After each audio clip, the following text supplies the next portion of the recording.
उत्कट रक्तभाव को किछि कांशरे दूर करने बरगढ़ जिला भेड़ान ब्लॉक अंतर्गत बहलपाली ग्रामर विजय क्लब और निष्ठा परिवार मिलित आनुकूल्य एक स्वेच्छाकृत रक्तदान शिविर अनुष्ठित होता। यह शिविर को बालकृष्ण पंडा मुख्य अतिथि भाव में जोगदे फिताकाटी शिविर शुभारंभ करते। शिविर को बुर्ला रक्त भंडार द्वारा सर्वमोट 50 यूनिट रक्त संग्रहित होता। शिविर को विजय क्लब उमाकांत साहू, सुब्रत प्रधान, मानभंजन साहू, जोगेश्वर रथ और निष्ठा परिवार सदस्य माने सुपरिचालना करथिले। रक्तदान शिविर आयोजन पर विजय क्लब को निष्ठा परिवार तरफ एक स्मृति फलक दे संबर्धित करा जायतिला।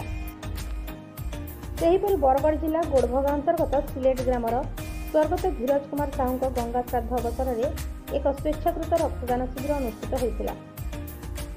शिविर को स्वर्गत धीरज कुमार साहू बड़ बापा लिंगराज साहू, राधेश्याम साहू, नारायण साहू समस्ते मिसी फिता काटी शुभारंभ करथिले। शिविर में संबलपुर रक्त भंडार द्वारा सर्वमोट 40 यूनिट रक्त संग्रहित होता। गंगा श्राद्ध रक्तदान शिविर आयोजन कर साहू परिवार एक उदाहरण सृष्टि करिसेंती।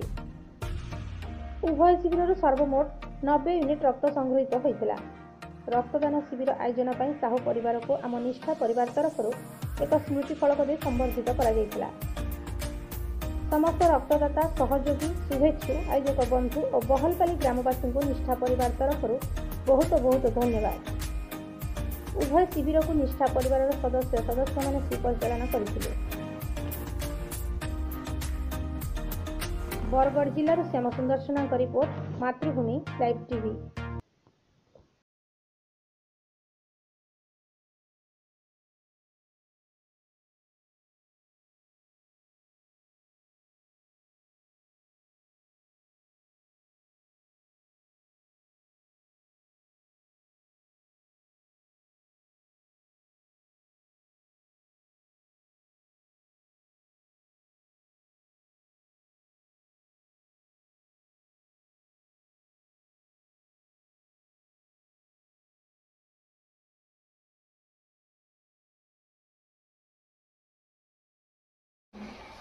समस्त को नमस्कार।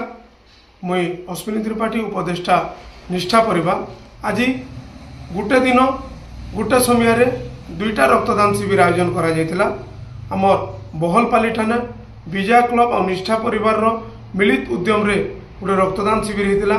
ई रक्तदान शिविर रे बुर्ला रक्त भंडार द्वारा 50 यूनिट रक्त संग्रहित होता बेलके ठीक सेंता गोड़भगा सिलेट रे स्वर्गत धीरज कुमार साहू गंगा श्राद्ध अवसर रे गोटे रक्तदान शिविर अनुष्ठित होता। से रक्तदान शिविर 40 यूनिट रक्त संग्रहित होता।